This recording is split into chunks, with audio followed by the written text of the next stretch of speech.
Good morning students. हमने अपनी last class में अपना थर्ड चैप्टर डिस्कस किया था एग्रीकल्चर वाला। वो अब हमारा कंप्लीट हो चुका है। अब हम अपना नेक्स्ट चैप्टर स्टार्ट करते हैं इंडस्ट्री वाला। सबसे पहले हम ये देखते हैं कि इंडस्ट्री होती क्या है, इंडस्ट्री कौन सी चीज़ होती है, क्या होती है। तो देखो, इंडस्ट्री वो प्लेस होता है जहाँ पे फैक्टर ऑफ प्रोडक्शंस को यूज़ करके हम क्या करते हैं, प्रोडक्शन करते हैं। ठीक है।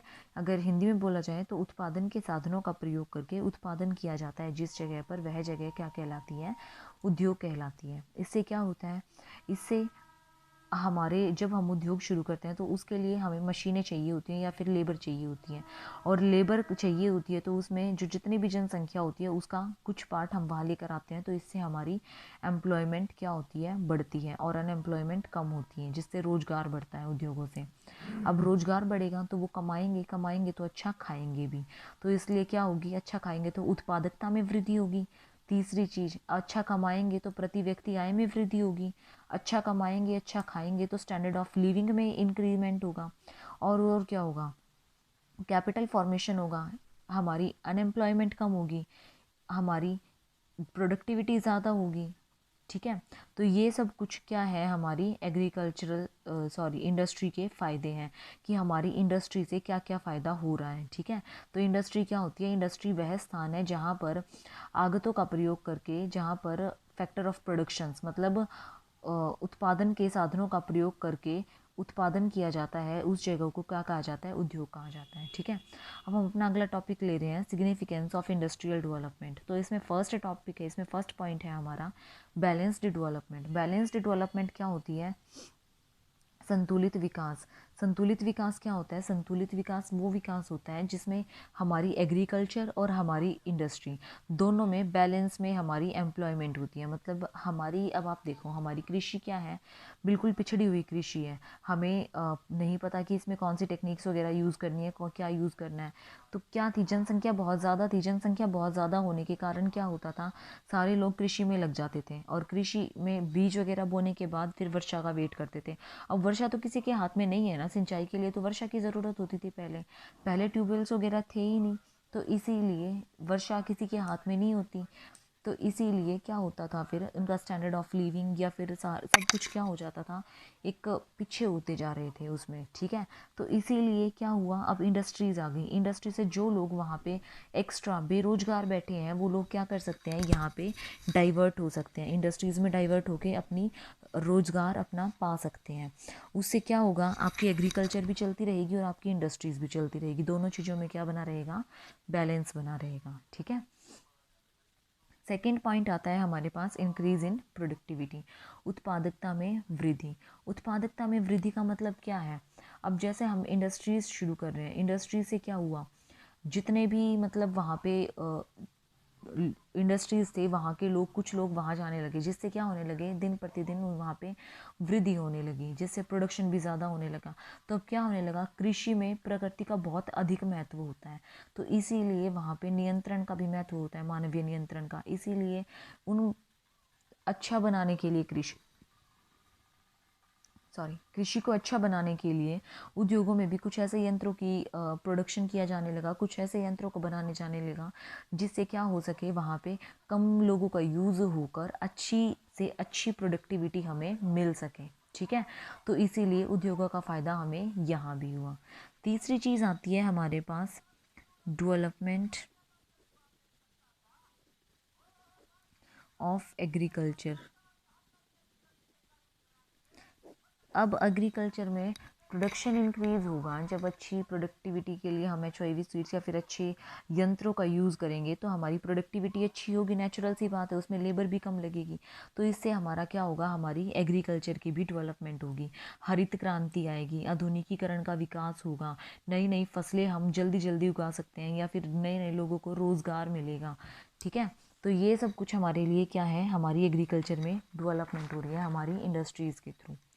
नेक्स्ट पॉइंट आता है हमारे पास, इंक्रीज इन नेशनल इनकम। अब एक चीज़ देखो, जब हमारे पास इंडस्ट्रीज़ में ज़्यादा अच्छे से ग्रोथ हो रही है या फिर एग्रीकल्चर में ग्रोथ हो रही है, तो हमारे पास क्या होगा, प्रोडक्शन इंक्रीज़ होगा। और अगर प्रोडक्शन इंक्रीज़ होगा तो क्या होगा, वो सोल्ड आउट ज़्यादा होगा। सोल्ड आउट ज़्यादा होगा तो क्या होगा, इनकम होगी, और इनकम ज़्यादा होगी तो क्या होगी, नेशनल इनकम बढ़ेगी। तो हमें तो क्या करनी है, जीडीपी इंक्रीज़ करके नेशनल इनकम बढ़ती है ना हमारी, तो वही हमारा हो रहा है, हमारी नेशनल इनकम इंक्रीज़ हो रही है। हमारी नेशनल इनकम इंक्रीज़ होगी तो हमारी इकोनॉमी और अपने आप ही क्या हो जाएगी, डेवलपमेंट हो जाएगी इकोनॉमी में, ठीक है। नेक्स्ट पॉइंट है हमारा इंक्रीज़ इन एम्प्लॉयमेंट। अब जैसे जैसे हमारे पास उद्योग बढ़ रहे हैं, उद्योग बढ़ेंगे तो क्या होगा, उनके चलाने के लिए, मशीनों को चलाने के लिए या फिर उन उद्योगों में काम करने के लिए हमें लेबर की भी तो ज़रूरत होती है ना। तो उस लेबर के लिए हमें क्या करना पड़ेगा, अपॉइंट करने पड़ेंगे। और जब हम लेबर्स को अपॉइंट करेंगे तो जो लोग बेरोज़गार बैठे हैं उनको क्या मिल जाएगा, रोज़गार मिल जाएगा। और रोज़गार मिलने से हमारे पास क्या होगा, रोज़गार मिलने से हमारे बढ़ते प्रतिफल का नियम लागू होगा। इसमें बढ़ते प्रतिफल का नियम लागू होने से क्या होगा, हमारी बेरोज़गारी घट जाएगी, ठीक है। नेक्स्ट पॉइंट आता है हमारे पास improvement in standard of living.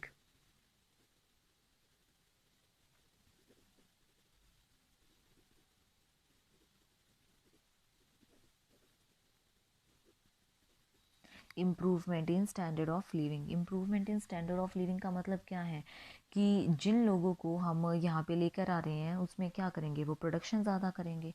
Production ज़्यादा करेंगे तो क्या होगा, वो मार्केट में अच्छा बिकेगा, और मार्केट में अच्छा बिकेगा तो उनकी इनकम क्या होगी, ज़्यादा होगी। इनकम ज़्यादा होगी तो उन पैसे को वो क्या करेंगे, यूज़ करेंगे ना, खाने पीने में यूज़ करेंगे, पहनने में यूज़ करेंगे, अच्छी अच्छी फैसिलिटीज़ के लिए यूज़ करेंगे, जिससे क्या होगा, उनका स्टैंडर्ड ऑफ लिविंग भी हाई होगा। नेक्स्ट पॉइंट है increase in capital formation.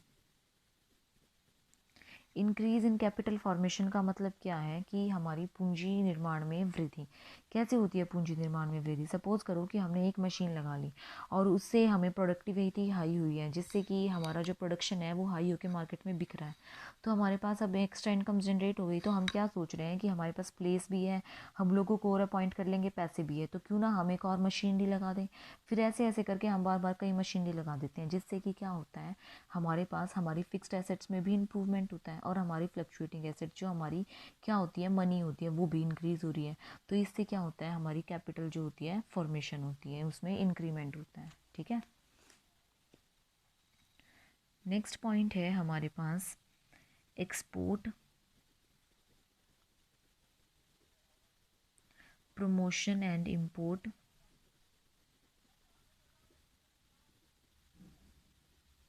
Substitution. इसमें हम क्या करते हैं कि जो एक्सपोर्ट करते हैं ना, मतलब जो हमारा माल यहाँ से बाहर जाता है, जैसे हमारी चाय कॉफ़ी वगैरह हो गई, जूट हो गया और सूती वस्त्र वगैरह हो गए, उसमें क्या करते हैं, उसको बढ़ा देते हैं, हम उसको प्रमोट करते हैं, एड्स देते हैं, डिफरेंट डिफरेंट वेराइटीज़ उसमें बढ़ाते हैं, ताकि हमारा एक्सपोर्ट जो है वो ज़्यादा से ज़्यादा हो सके। और जो हम बाहर से मंगाते थे उसका हम क्या बनाते हैं, सब्सटीट्यूट बनाते हैं। सब्सटीट्यूट मतलब उसके तरह का ही कुछ बनाते हैं, उसके तरह का ही कुछ, मतलब जैसे बाहर से हम कुछ और मतलब बाहर से जैसे कुछ भी आ रहा था, बाहर से जैसे हमारे पास कोई भी प्रोडक्ट ऐसा आ रहा था जो कि बहुत अच्छा था, तो हम उसका क्या करते हैं, उसकी तरह का ही कुछ ना कुछ ऐसा बना देते हैं जो उसकी कमी को पूरा कर देता है। तो इसीलिए हम उसमें क्या करते हैं, उसके इम्पोर्ट का तो सब्सटीट्यूट बना देते हैं और उसके एक्सपोर्ट को क्या कर देते हैं, प्रमोट करते हैं, ताकि हमारे पास विदेशी मुद्रा ज़्यादा आए और हमारी इकोनॉमी डेवलप हो।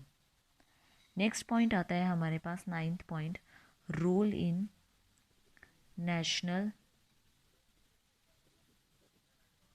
डिफेंस।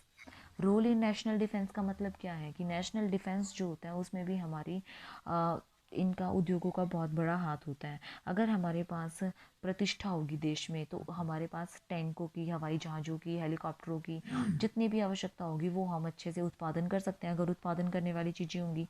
नहीं तो हमारे पास अगर इतना पैसा है कि हम उन्हें ख़रीद सकते हैं बाहर से, तो हम बाहर से ख़रीद लेंगे, ठीक है। तो उसमें भी ये हमारे में हेल्पफुल होता है। 10th पॉइंट आता है हमारे पास स्ट्रॉन्ग इकोनॉमी। स्ट्रॉन्ग इकोनॉमी का मतलब क्या है कि इसमें जो है भारतीय अर्थव्यवस्था को ये स्ट्रॉन्ग बनाने में बहुत ज़्यादा हेल्पफुल होती है। जैसे इसमें अपने देश के प्राकृतिक साधनों का उचित उपयोग होता है, जैसे पेट्रोल हो गई, गैस हो गई, वाटर हो गया, तो इन सब चीज़ों का बहुत अच्छे से यूज़ किया जाता है ताकि आगे ये हमारी इकोनॉमी में स्ट्रॉन्ग बन सके। पूंजीगत वस्तुओं का यूज़ किया जाता है, मशीन्स वगैरह का। इंफ्रास्ट्रक्चर अच्छा किया जाता है, और बहुत सारी ऐसी चीज़ें होती हैं जो मतलब इकोनॉमी को हमारी को स्ट्रॉन्ग बनाते हैं इसकी वजह से ही। ठीक है, नेक्स्ट पॉइंट है हमारा development of human capital. Human capital की डेवलपमेंट की जाती है। ह्यूमन कैपिटल की डेवलपमेंट कैसे की जाती है? उनको अच्छे एजुकेशन प्रोवाइड करके, अच्छे कोर्सेज प्रोवाइड करके, वोकेशनल एजुकेशन प्रोवाइड करते ताकि वो अपने देश में बहुत अच्छे से अच्छे साइंटिफिक मेथड्स को यूज़ करके, बहुत अच्छी टेक्निक्स को यूज़ करके ज़्यादा प्रोडक्शन कर सके और ज़्यादा हाई क्वालिटी बना सके चीज़ों की, और अपने देश को ऊंची ऊंचाइयों पर पहुंचा सके। तो इसीलिए ये ह्यूमन कैपिटल को डेवलप करने में भी हेल्पफुल होता है। ठीक है, तो ये थे हमारे significance of industries. I hope कि आपको क्लियर हो गए होंगे, और अगर फिर भी आपको क्लियर ना हुए तो बता देना, मैं फिर से करा दूँगी। इसके बाद हमारे पास डिफरेंट डिफरेंट इकोनॉमिक्स हैं, 1956 की, 1991 की, 1948 की। ये सब डिफरेंट डिफरेंट हमारे पास इकोनॉमीज़ हैं, इसको भी एक बार हम देख लेंगे। उसके बाद हमारे पास small scale and cottage industries हैं। स्मॉल स्केल और कॉटेज इंडस्ट्री को भी हम एक बार देख लेंगे क्या है क्या नहीं है उसमें। ठीक है, बाकी नेक्स्ट क्लास में डिस्कस करेंगे। Thank you students.